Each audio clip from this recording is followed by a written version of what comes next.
Trae Young is one of the best point guards in the league. However, the Atlanta Hawks are definitely not one of the best teams in the league. With this being the case, Trae Young's name has been floating in and out of trade rumors since the Hawks lost in the first round of the 2023 playoffs. Today, I want to talk about some reasons why the Hawks may trade their young star and why they may also hold on to him long term. I also want to discuss some of the potential trade packages that would be on the table for Trae Young. What's up, everybody? I hope y'all are having an amazing day. My name is Jake with At The Buzzer, and I'm back with another video. Before I start the video, make sure you smash that like button and subscribe if you haven't already. Let's get into it. Alright guys, before I address the rumors of Trae Young potentially being on the trade block, I really want to look at what he's done for the Hawks so far in his career. There's no doubt that people will always reference the Luka Doncic trade and how the Hawks really missed out on a generational talent.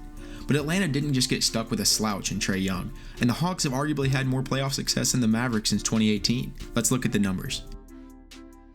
Trae Young's rookie season, he averaged 19 points, 3.7 rebounds, and 8 assists per game. He didn't shoot great, but not many undersized young point guards do. In year 2, Trae kicked it up a notch. He took a leap, averaging a crazy 29.6 points per game, while also dishing out 9.3 assists per game. He improved his three-point shooting a little bit, but still had some room to grow. He earned his first All-Star nod this season. Year 3, Trae maintained his level of play, averaging 25 points per game and 9.5 assists per game. This is a season he led the Hawks on an impressive Eastern Conference Finals run, and this season was very fun for Trae Young, as we all know how much he embraced being the villain in Madison Square Garden. In his 4th season, Trae Young put up 28 points and nearly 10 assists per game. He played 76 games this year and was selected to his second All-Star game. And then you have this season, Trae Young led his Hawks to an impressive play-in victory over the Miami Heat, just to lose in 6 to the Boston Celtics in round 1. In the regular season, he averaged 26 points, 10 assists, and 3 rebounds per game. He was not named an All-Star this season. So why would the Hawks want to move Young? He's only 24 years old and is capable of giving you nearly 30 and 10 a night. On the flip side, where he excels on the offensive end, he heavily lacks on the defensive side of the ball. This is a league where unless you're Steph Curry, you need to be able to play both sides of the ball in order to win a championship. And the Hawks know that. If you look at the Hawks' current roster, you have as follows. Point guard, Trae Young. Shooting guard, DeJounte Murray. Small forward, DeAndre Hunter. Power forward, John Collins. And center, Clint Capella.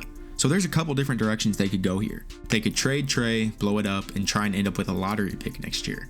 I think this is certainly possible, as we have also heard rumors of John Collins being on the trade block. The Hawks have been in playoff purgatory for as long as I can remember. They are never good enough to be a legitimate contender, but they are also never bad enough to end up with an extremely high draft pick. This strategy would allow them to start over, in hopes of landing 1 to 2 high-level prospects in the next few NBA drafts, something they often aren't able to do. Let's get into a couple of the trade packages that follow this scenario. Trade number 1.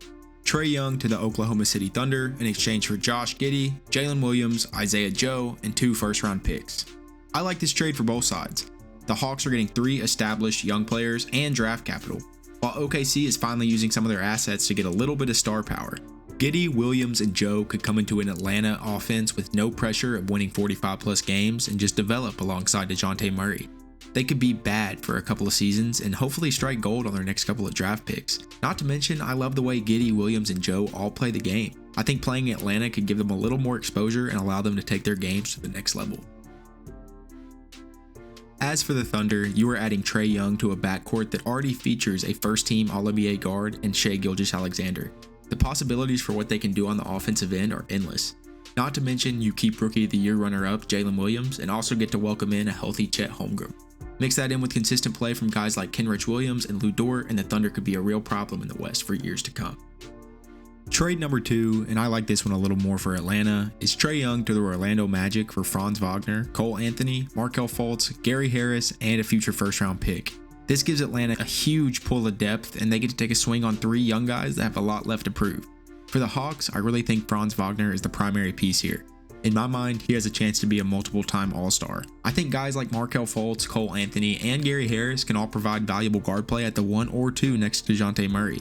For the Magic, you are adding an offensive juggernaut in Trae Young to a team that has reigning Rookie of the Year Paolo Banchero. The Magic also feature good young defenders in Wendell Carter, who is an upgrade from Clint Capella in my opinion, and Jonathan Isaac, who is hopefully healthy this season for the first time in a while.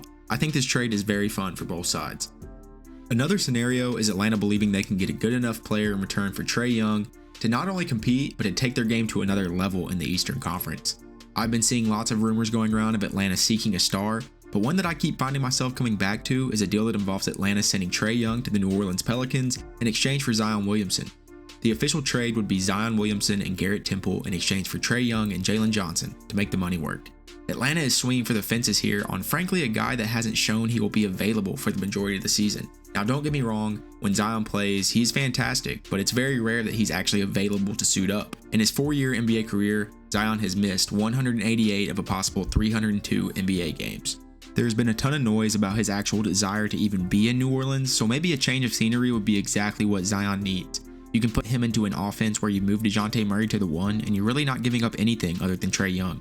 The Hawks getting Zion even allows them to shop John Collins and just see what his value would be on the open market. Looking at New Orleans in this deal, you are getting off a guy who hasn't exactly proved he wants to be your franchise player and replacing him with a young guard who is one of the most durable stars in the league. I like the way Young fits in the Pelican system with CJ McCollum, Brandon Ingram, and Jonas Valanciunas. You also can't forget about young emerging wings like Herb Jones and Trey Murphy. Adding Trae Young to this New Orleans team could be scary. The final trade package I have in mind for Trae Young that would allow the Atlanta Hawks to still contend is the Boston Celtics sending Jaylen Brown to Atlanta in exchange for the star point guard. I think this deal also makes sense for both guys. The Hawks are getting a player that has been in the shadow of Jason Tatum for 7 seasons now, and in his last 4 seasons, Jaylen Brown has averaged at least 20 points per game. He's helped lead the Celtics on deep playoff runs, which unfortunately for him never ended in a ring. He would fit well in Atlanta and could provide a scary defensive backcourt with DeJounte Murray. For Trae Young, I think he would thrive as a Celtic. They are already such a good defensive team that I think a lot of his flaws on that end of the court would be a lot less noticeable. Jason Tatum gets a running mate that, like I said earlier, is capable of giving you 30 and 10 every single night. This deal could allow the Hawks to still be a good team and Celtics could take a huge leap in the Eastern Conference. Those are my thoughts, guys. Thank you so much for watching. Which team do you think Trae Young will go to? Leave your answers in the comments below. Don't forget to smash that like button and subscribe to @TheBuzzer if you want more content like this. This has been Jake, and I'm out.